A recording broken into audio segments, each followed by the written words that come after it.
네, 반갑습니다. 히브리서 12번째 후반부. 네, 이전 시간에 12장 1절부터 17절까지 살펴봤는데요. 12장 18절부터 13장 19절까지가 새로운 단락인데, 이제 너무 길어서 하나 좀 잘라서 같이 보도록 하겠습니다. 네, 계속 보여드렸습니다.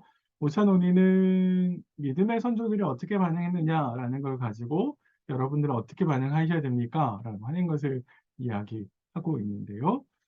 우리가 지난번에 12장 4절부터 17절에 왜 하나님께서 우리를 훈련시키시는지, 그래서 현실에 주어진 이 압박을 잘 극복해야 됩니다라고 이야기를 했고, 동시에 화평과 거룩 그리고 공동체 돌보아야 된다라는 이야기를 했었습니다. 그것이 바른 삶의 경주를 달리는 한 측면이다.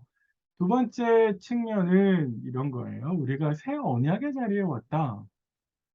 유대교의 압박을 벗어내는 것과 맞물려서 우리는 이제 옛 언약의 자리에 머무르는 게 아니라 새 언약의 자리에 왔다. 그러니까 새 언약을 통해서 주시는 하나님의 은혜를 받자라고 하는 게 이제 지금 시간에 살펴볼 거고요. 또 다음 시간에는 그런 모습들, 그것이 이제 현실적으로는 어떤 모습으로 드러나야 되는지, 새 언약 아래에서 은혜를 받는 사람들은 어떤 모습이어야 되는지 다음 시간에 이제 살펴보도록 하겠습니다.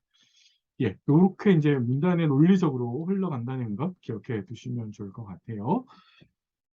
네, 이것은 그렇게 복잡한 게 아니어서요. 네, 잠시 좀 금방 살펴볼 수 있을 것 같습니다. 12장 18절부터 쭉 설명하는 몇 개 구절, 이제 19절, 20절, 21절까지를 보면은 이거는 모세의 지도하에서 이스라엘 백성들이 시내산에 닿았을 때 하나님께서 이스라엘 백성들에게 언약을 맺겠냐라고 물어보시고 이스라엘 백성들이 언약을 맺겠습니다라고 했을 때 하나님께서 언약을 맺는 장면, 그때의 상황을 묘사합니다. 시간을 내셔서 출애굽기 19장 16절부터 19절, 신명기 4장 11절부터 12절 한번 읽어보시면 좋을 것 같고요. 초점은 하나님께서 임재하시기 때문에 그 시내산에 누구라도 접근하면, 하나님의 임재가 있는 곳에 접근하면 사실 죽는다. 그래서 거룩함을 유지해야 된다라고 하는 게 굉장히 강조되어 있고요. 그래서 모세마저도, 하나님을 대면했던 모세마저도 굉장히 두렵고 떨림으로 올라갔다라고 기록되어 있습니다. 여기서 옛 언약을 이렇게 설명해 주는 이유는 뭐냐면, 독자들을 향해서 저자는 여러분들은 그런데 바로 그런 옛 언약 안에 있지 않다. 원래 옛날에 이스라엘 백성들 처음에 옛 언약을 맺어서 그런 자리에 있었지만 여러분들이 그렇지 않습니다라고 하는 것을 새 언약의 자리를 설명해 주는 걸 통해서 이제 독자들한테 가르쳐 주고 있는 것이죠. 자, 그래서 22절부터 24절까지는 뭘 보여주는 거냐면 독자들이 바로 새 언약의 자리에 있습니다라고 하는 것을 독자들에게 설명을 해 주려고 합니다. 그래서 설명을 보시면 두 개의 쌍으로 된 네 개의 말들을 해 줍니다. 화면에 보시는 것처럼 시온상 선상의 예루살렘, 예루살렘의 천만천사, 성자들의 교회, 하나님의 의인들과 영들, 그리고 새 언약의 중보자 예수, 더 훌륭하게 뿌려진 피, 이렇게 이제 설명을 해 주는데요. 뭐 설명하자면 이 각각의 장소나 사람들 등장하는 인물들을 설명하는 게 꽤 많은데 간단하게만 좀 살펴보고 가시면 좋겠습니다. 이제 첫 번째 쌍은 장소의 개념이 등장하죠. 시온 그리고 예루살렘, 이게 장소가 등장하는데요. 시온은 이제 멜기세덱을 이어오는 멜기세덱의 계열을 따르는 제사장이 하나님 우편에서 다스릴 곳, 그게 바로 시온산이다. 이제 이렇게 예수님이겠죠. 예. 예수님께서 나중에 마지막으로 통치하시는 곳, 이렇게 알려진 곳이 바로 이 시온산이고요. 천상의 예루살렘은 우리 11장을 봤을 때 믿음의 족장들이 계속해서 어떻게 했습니까? 예. 믿음의 족장들이 바라본 본향, 믿음의 독자들의 이 땅을 나그네로 살았다 그랬는데, 왜냐하면 본향에 있기 때문에 그 본향이 어디냐면 천상의 예루살렘이다. 이렇게 설명을 할 수 있는 거고요. 둘째 쌍은 이제 한만 천사와 교회를 이야기하는데, 천사는 뭐 우리가 흔히 잘 아는 것처럼 역할이 굉장히 다양하죠. 하나님의 메신저 역할을 하기도 하고 또 하나님의 군대로서 역할을 하기도 합니다. 여기서는 이 하나님께서 어떤 천상에서 잔치를 베푸시는데, 그 잔치를 베푸시는 자리에 초대된 손님이라 그럴까요? 이제 그런 개념으로 아마 여기 문맥 안에서는 등장하는 것 같고요. 교회는 장자들의 교회라고 되어 있는, 이 교회는 우리가 흔히 아는 것처럼 하나님의 백성들, 예, 하나님의 백성들의 전체 모임, 총회, 이스라엘 백성들을 치면 총회와 같은 개념이라고 볼 수 있습니다. 자, 셋째 쌍은 하나님과 의인들의 영들 이렇게 되어 있는데요. 뭐 하나님은 이 모든 걸 통치하시고 다스리시고 판단하시고 결정하시는 분 뿐만 아니고, 이 시온에 있는 의인들의 영들이 이제 등장을 하는데,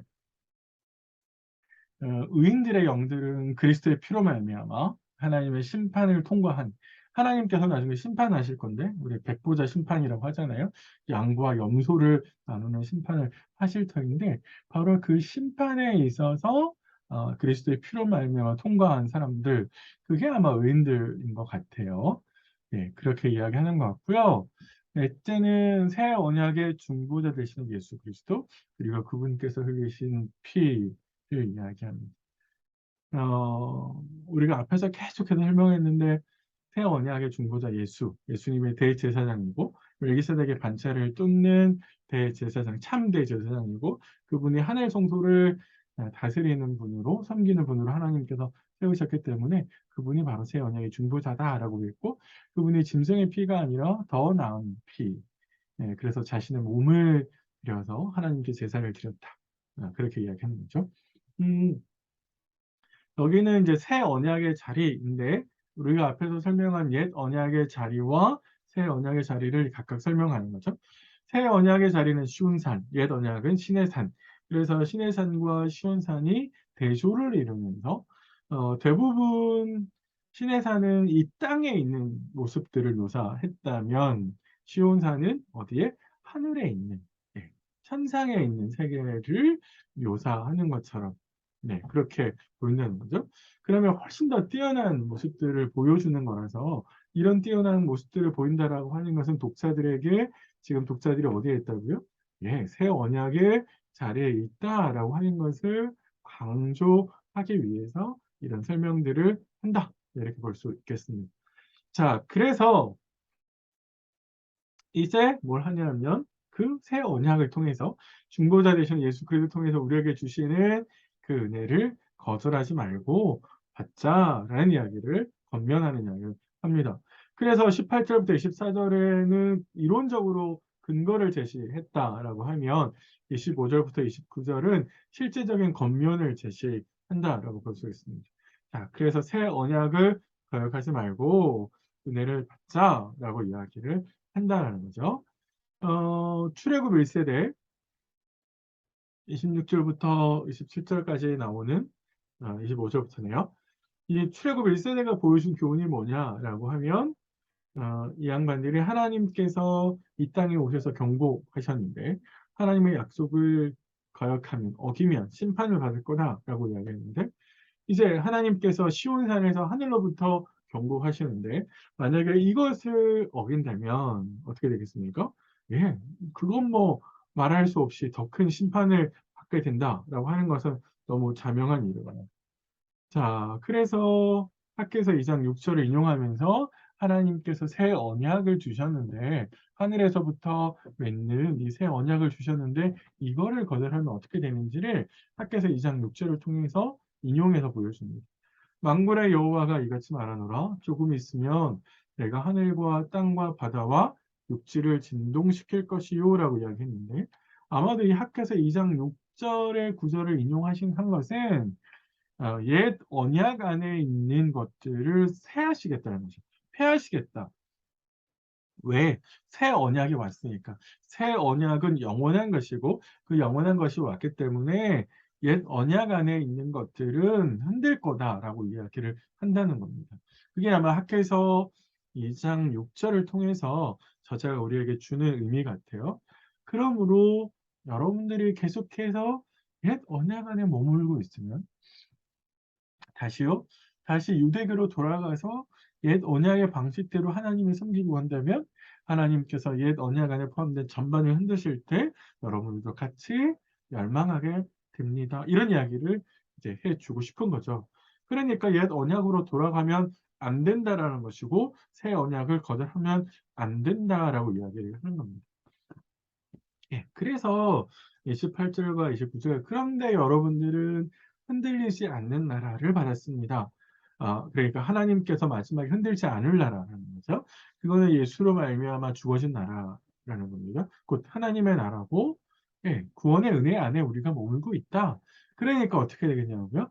은혜를 받자라는 거예요. 이거는 무슨 말이에요?